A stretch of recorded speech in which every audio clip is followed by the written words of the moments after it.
Assalamualaikum dan salam sejahtera semua. Terima kasih kerana hadir pada mesyuarat pada hari ini. Kita akan membincangkan bagi pengstrukturan semula kedudukan syarikat yang semakin tak stabil. Untuk menyelesaikan masalah ini, saya bercadang kita akan membuat transaksi menjual dan pajak aset projektor sekarang ini yang bernilai bawahan lebih 50%. Dan nilai saksama aset kita adalah sekitar RM2,410,000.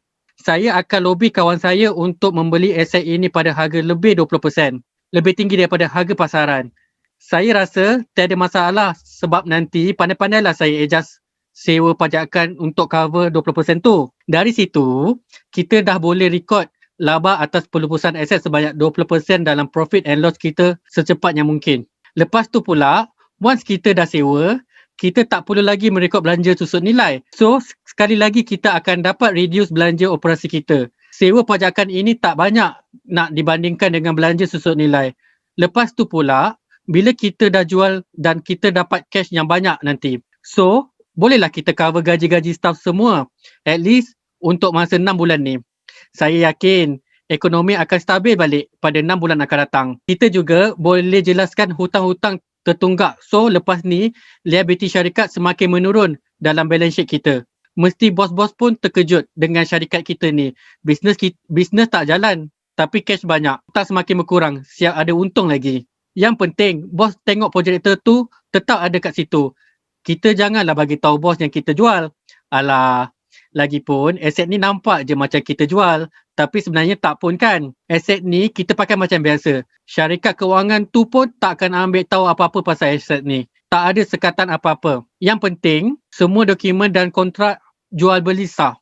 Kalau aset ni hilang ke, rosak ke, biar kita yang tanggung semua. Nanti, dalam 2-3 tahun lagi, kalau ekonomi rancak macam dulu, saya akan pastikan kita akan beli balik aset ni semua. Saya akan cuba merunding supaya kontrak pajakan ini membenarkan kita beli balik pada harga diskaun. So macam mana? Setuju tak dengan idea saya ni? Kalau semua okey, saya akan call kawan saya. Cik Abu, saya ada cadangan lah. Sila teruskan. Okey. Mengikut kenyataan Cik Abu, sekarang ni nilai saksama aset kita adalah sekitar 2.41 juta.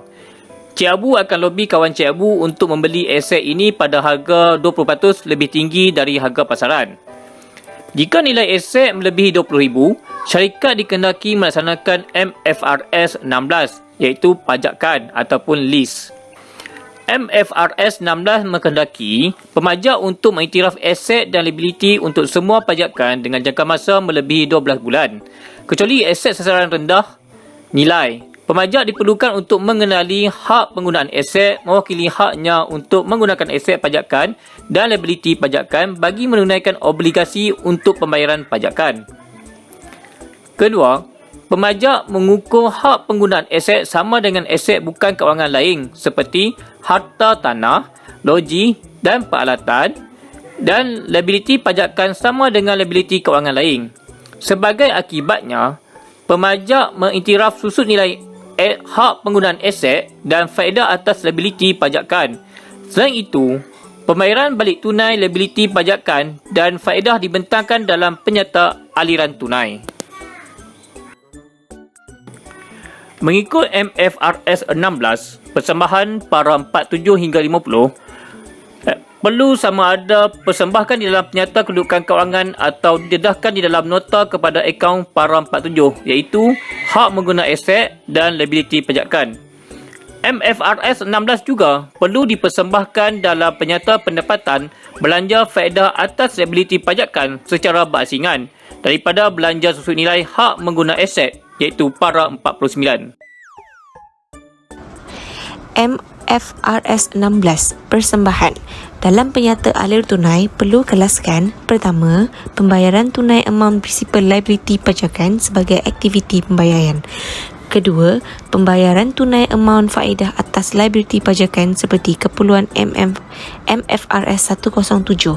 Ketiga, bayaran pajakan jangka pendek, bayaran untuk pajakan aset rendah nilai dan pembayaran pajakan berubah yang tidak termasuk dalam pengukuran liability pajakan sebagai aktiviti operasi.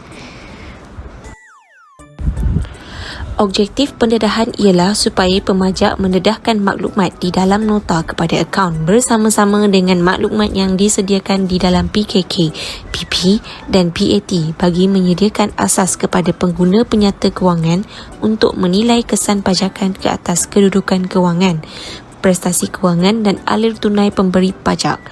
Kedua, keperluan untuk mencapai objektif pendedahan dinyatakan dalam para 15 hingga 60. Ketiga, maklumat berkaitan pajakan didedahkan dalam nota atau seksyen berasingan di dalam penyata kewangan. Tidak boleh mengulang maklumat yang telah didedahkan di mana-mana dalam penyata kewangan. Perlu dedahkan amaun berikut bagi tempoh pelaporan. Pertama, belanja susut nilai. Kedua, belanja faedah atas liability pajakan. Ketiga, belanja berkaitan pajakan jangka pendek yang lebih daripada 1 bulan. Keempat, belanja berkaitan pajakan bagi aset yang rendah nilai yang tempoh pajakannya lebih daripada 1 bulan. Kelima, belanja berkaitan bayaran pajakan berubah yang tidak termasuk dalam pengukuran liability pajakan. Keenam, pendapatan daripada subleasing hak mengguna aset. Ketujuh, jumlah alir tunai keluar untuk pajakan. Kelapan, tambahan kepada hak mengguna. Kesembilan, laba atau rugi daripada urus niaga pajak semula. Kesepuluh, nilai di bawah hak mengguna pada akhir tempoh pelaporan mengikut kelas aset.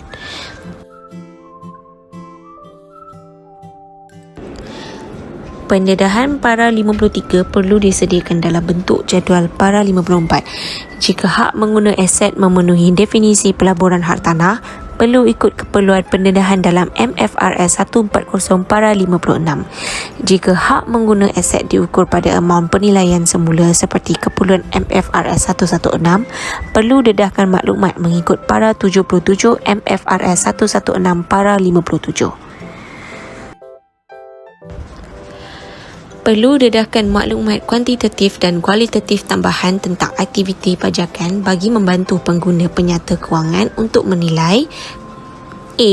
Sifat aktiviti pajakan, B. Alir tunai keluar masa depan yang mungkin berlaku akibat daripada pertama, bayaran pajakan berubah, kedua, option tambahan masa dan option penamatan, ketiga, nilai sisi dijamin, keempat, pajakan tidak bermula walaupun perjanjian telah ditandatangani. C. Sekatan yang dikenakan ke atas pajakan. D. Urus niaga jual pajak semula.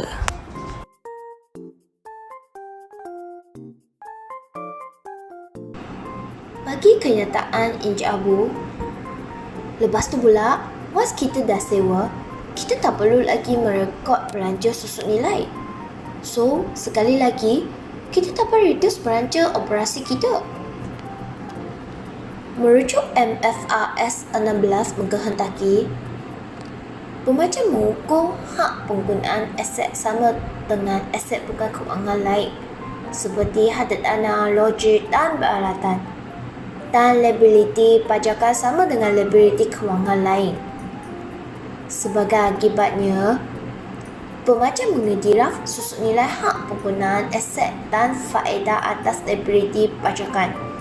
Selain itu, pembayaran balik tunai liability pajakan dan faedah dibentangkan dalam penyata aliran tunai. Bagi kesan terpakai MFRS 16 iaitu syarikat dikehendaki mengiktiraf hak penggunaan aset, right of use asset, dan membuat pengiraan susut nilai dengan mengambil kira MFRS 116. Seterusnya, penjualan lebih tinggi 20% daripada harga pasaran akan mengakibatkan belanja susut nilai lebih tinggi daripada belanja susut nilai asal. Bagi kenyataan Encik Abu yang seterusnya, yang penting, bos tengok projector tu tetap ada kat situ. Kita janganlah bagi tahu bos yang kita jual. Alah, lagipun aset ni nampak je macam dijual, tapi sebenarnya tak pun. Aset ni kita pakai macam biasa. Betul? MFRS 16 Perikanan untuk urus niaga jual pajak semula bergantung pada urus niaga adalah jualan atau bukan jualan. Jika pemberi pajak boleh mengawal aset yang dipindahkan, maka pindahan aset adalah urus niaga jualan dan sebaliknya. Tindakan bagi mengekalkan penggunaan aset oleh pemajak adalah dibenarkan setelah persetujuan kontrak jual pajak semula ditandatangani dan pemberi pajak mempunyai kuasa ke atas aset tersebut seperti diperuntukkan dalam MFRS 15, Renovate from Contracts with Customers. Bagi kenyataan Encik Abu yang selanjutnya, iaitu syarikat kewangan tu pun takkan ambil tahu apa-apa pasal aset ini. Tak ada sekatan apa-apa. Yang penting semua dokumen dan kontrak jual beli sah. Tidak betul. MFRS 16 menghendaki pembeli pajak akan mengiktiraf kos termasuk susut nilai yang berlaku pada tahun memperoleh pendapatan pajakan sebagai pembelanjaan. PARA 82. Selain itu, pemberi pajak akan menggunakan MFRS 136 untuk menentukan sama ada aset sandakan tertakluk kepada pajakan operasi terjejas dan kepada mengambil kira kerugian rosok nilai yang dikenal pasti. PARA 85. Oleh itu, pihak pemberi pajak akan pastikan aset dalam keadaan baik dan mempunyai hak ke atas kawalan aset itu walaupun aset tersebut disimpan oleh pemajak. Selain itu, kenyataan Cik Abu akan pastikan kita akan beli balik semua aset itu. Cik Abu akan cuba berunding supaya kontrak pajakan ini membenarkan kita beli balik pada diskaun. MFRS 15 mengkehendaki entiti akan menjelaskan kontrak dengan pelanggan yang dalam skop standard ini hanya apabila semua perkara berikut kriteria dipenuhi seperti di paragraf 9. Yang kedua, entiti hendaklah mempertimbangkan syarat kontrak dan kontrak amalan perniagaan biasa untuk menentukan harga transaksi. Harga urus niaga adalah jumlah pertimbangan yang entiti menjangkakan berhak sebagai pertukaran untuk pindah barang atau perkhidmatan yang dijanjikan kepada pelanggan. Tidak termasuk jumlah dikumpulkan bagi pihak-pihak ketiga, misalnya beberapa penjualan cukai. Pertimbangan yang dijanjikan dalam kontrak dengan pelanggan boleh merangkumi jumlah tetap, jumlah berubah atau kedua-duanya iaitu para 47. MFRS 15 juga iaitu pembelian semula di purchase agreement, pindahkan kawalan menjual aset kepada pelanggan tetapi mempunyai kewajipan atau hak untuk membeli semula. Oleh itu, perundingan Encik Abu bagi mendapatkan semula aset pada harga diskaun adalah bergantung kepada nilai pasaran atau suatu nilai yang dipersetujuan kelak. Kemungkinan pembelian balik pada harga diskaun mungkin tercapai setelah mengambil kira susun nilai aset dan harga pasaran aset terpakai. Cik Abu, setelah saya mendengar pendapat daripada semua orang, saya ingin membuat ringkasan ataupun kesimpulan. Sekarang ni nilai saksama aset kita adalah sekitar 2.41 juta. Kalau nilai aset lebih 20,000, kita kena apply MFRS 16. So nilai harga jual kita adalah 2.8 juta. Apabila kita terikat dengan MFRS 16, kita kena recognize ROU asset, iaitu kena buat susut nilai. Dan sebab kita jual aset 20%, harga pasaran kemungkinan harga susut nilai lebih tinggi 20% susut nilai asal. Oleh itu, sekarang kita sewa dengan lebih mahal. Jika dianggap jumlah sewa 3 tahun akan hampir harga aset 2.8 juta, iaitu ROU dikira berdasarkan nilai saksama aset 2.41 juta ditambah 20% tawaran Encik Abu.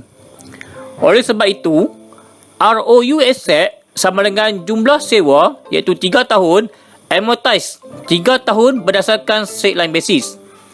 Jika nilai ROU aset melebihi 2.4 juta, maka belanja susun nilai akan naik serta faedah. Nilai liability syarikat semakin menurun dalam balance sheet kita bergantung hutang yang kita tanggung. Tetapi liability pajakan dekat balance sheet akan naik, iaitu hutang atas pajakan payable.